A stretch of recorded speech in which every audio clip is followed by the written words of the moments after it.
All right, welcome. Thanks for being here. A lot of familiar faces. We will be taking questions at the end, so there'll be plenty of time to get into more detail if you guys got questions. It looks like I created my own nightmare. I hated public speaking as a kid. Even talking to small groups gives me the willies. Definitely afraid of it, and now look what I did. I invited a couple hundred of you guys to talk on a subject that I really don't want to talk about.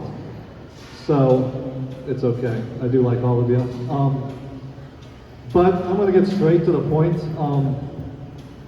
You guys probably have guessed it looking at your t-shirts. We're in a tough time coming up. We've got about enough working capital to get through the first quarter of next year, with everything being the same. If we're not able to pull any more levers, there's nothing left to do. We don't improve things. We're usually, the fourth quarter, which we're in now, is a strong quarter. We've got all of our holiday seasonals we're shipping out. You know, we have a lot of party room reservations, brew floor weddings, so we're solid. Pretty much, this is the only quarter we're actually in the black.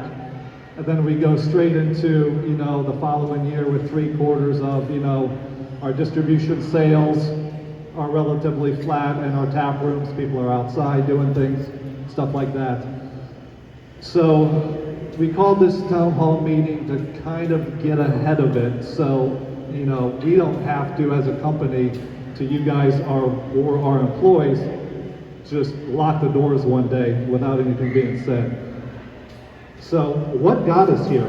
Besides the bad timing of COVID, we've got interest rate inflation, which is staying, sky high. We've got wage and material inflation.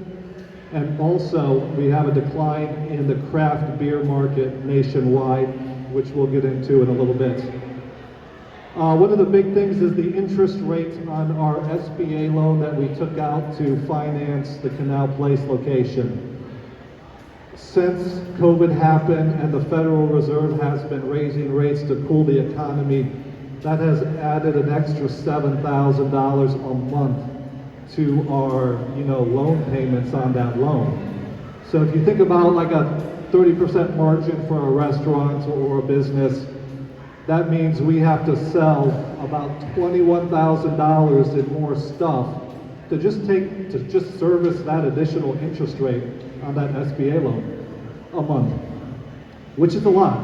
We can't just turn on an extra $20,000 in revenue in distribution, which is declining, or taproom sales. That takes a long time if we can even do that. So there is that. We've got wage and material inflation. I'm sure any of you that have your own businesses too have experienced that. Nothing we can do about that. And then, as you may or may not know, there is a decline in the craft beer markets. And it is a nationwide trend, and I'm going to hand it over to Matt, our head of sales, to just give you guys, what it looks like out there and what are we fighting against. Hey everybody. So, like Ron had mentioned, craft beer sales nationwide is down. It's not just us, it's everybody across the board. In Ohio, it's roughly 30 to 35% down just in Ohio. Indiana is something like 60% down in craft beer sales.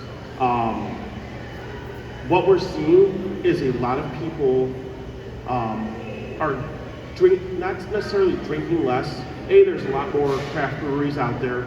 COVID threw everybody out there. We're no exception to that. We started distribution 2 weeks before the COVID shutdown. 3 weeks into it, our distributor's like, hey, guess what? You're going statewide. Start brewing some beer.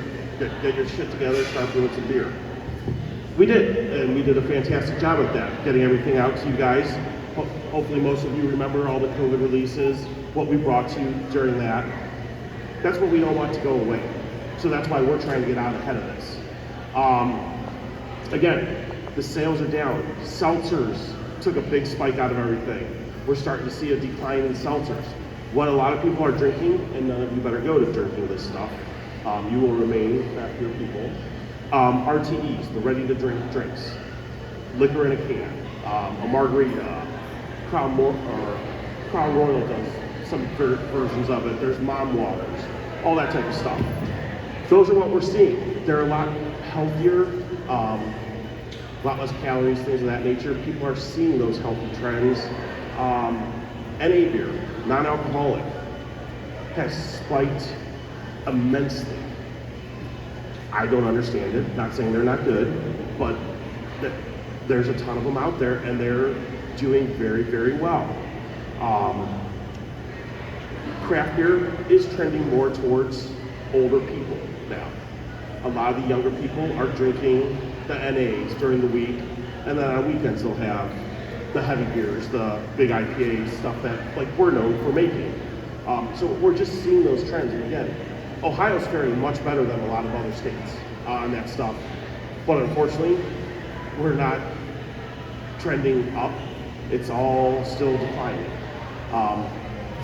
Reading some headlines, doing some research into this. Big breweries, the Anheuser-Busch's, the Millers, all those guys, they're going to be fine. The small breweries that don't distribute, they're going to be fine. All of us in the middle, and we're one of those medium-range breweries, we're the ones that are struggling with all of this. It's the nature of the beast, and part of the reason why we're doing this is to get out ahead of everything. Unfortunately, it's my side of things with the company that is the downfall right now. But part of these shirts, and we'll go into more details, is for you guys to spread the word out in public when you go to bars and restaurants and stuff like that. Hey, I don't see our Shea beer here. Why not? And that's going to be part of your guys' job. And again, we'll go into more details about that here shortly. Thanks, Matt. So we've got 4 things that we can't do anything about.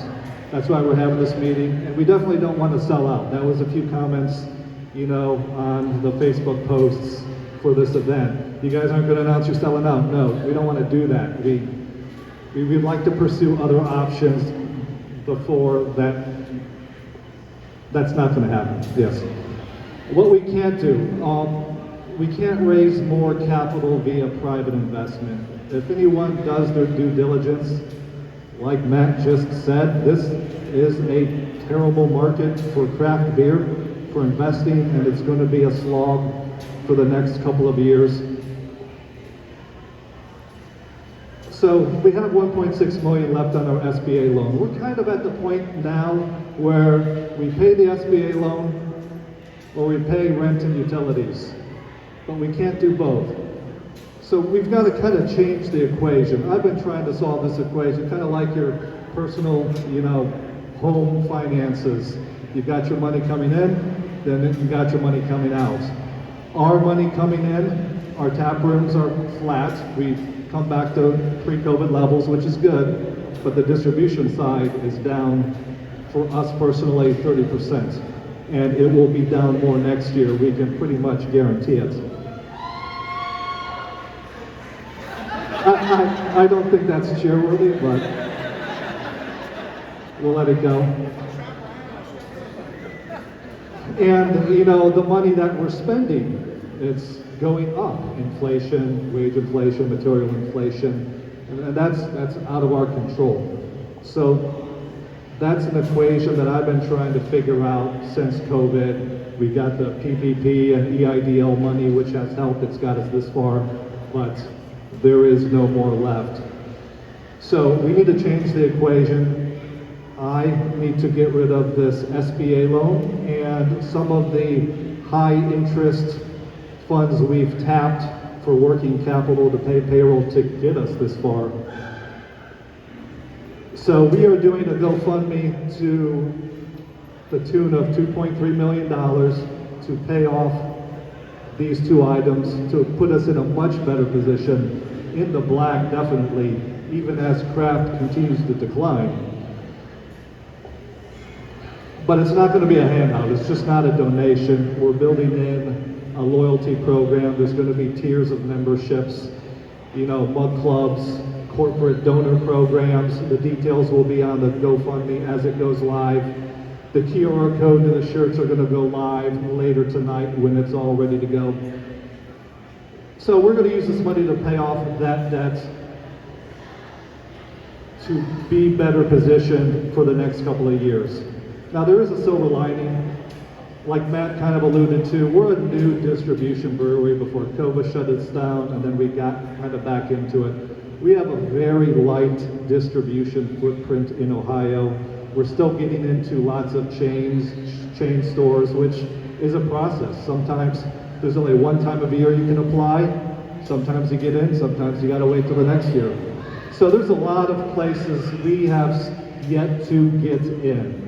So that's kind of the silver lining in this. We're making an investment into turning Canal Place, not thinking it as a craft brewery, but as an entertainment venue.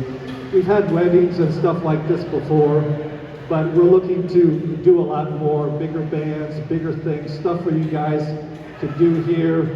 A giant 20-foot big screen we're looking at putting right over here for the game, and a lot of different programs, movies, nights, to try to fill the seats outside of our 4 to 8 p.m. dinner shift, which we do good at. We want to finish the Valley remodel, which we are slowly working through, and get that up to snuff. We are awaiting our liquor license. We did just get inspected last week and got the green light, so we're just waiting for that additional liquor license to do ciders, wines, mixed drinks, a lot of things that people are asking for other people in their groups that may not like beer. So we've assembled you guys as an army, because the goal of this campaign is to go viral, much like COVID, unfortunately. So we're going to be coming out with an initial video on this GoFundMe later tonight. Then I'm going to be putting together a series of other videos through the end of the year. It's a 60-day campaign that I'll email you guys about, and you guys just retweet, re-Facebook, re-whatever, share, and just keep this viral campaign going. You think $2.3 million is a lot of money? It is, but we've been in business for about 8 years. We've got about 20,000 combined followers. Just a little bit of simple math, 2 million divided by 20,000 is about $100 a person. It's not going to shake out that way, but you know, we've got various membership tiers from $90 to, you know, several thousand for some of the corporate programs. So think of it that way. There's a lot of other people that have liked us, that follow us, has followed us for the past 8 years. So I think this campaign is very attainable. Think of it as selling candy bars to your kids. You know, you guys are selling membership tiers, getting the word out. You know, you're going to hear of a lot more craft breweries like us that are going to struggle and that are going to shut down. So you guys will have to start, unfortunately, picking who you want to be around. And if you like us, like our products, we definitely would want to be around for another 8 years. So there's no half-stepping in this campaign. Getting to the full 2.3 million eliminates the problem. It allows us to solve a new equation, get in the black, and do these various growth initiatives that we want to do. If we only raise a part of it or a half of it, which is a lot of money, but with a $30,000 a month deficit, we can blow that through quick, just using it for working capital. We don't want to do that because distribution and the craft beer markets, it's going to take a few years to shake out, to see what's left, and we need a lot of runway to figure this out. So we don't want to just kick the ball down the road and only raise a percentage of that full amount. What if we raise all the funds? We're going to throw you guys a kick-ass party on this brew floor. Big bands, new beers, new barrel-aged stuff, free food, beer, everything. So that would be as a thank you for just you guys going out, representing, wearing your shirts, sharing everything. You know, not necessarily being part of the membership programs, but just sharing and getting everything viral. That's going to be the most important part to this program. So with that, I'll take any questions if anybody has any. You're going to have to scream.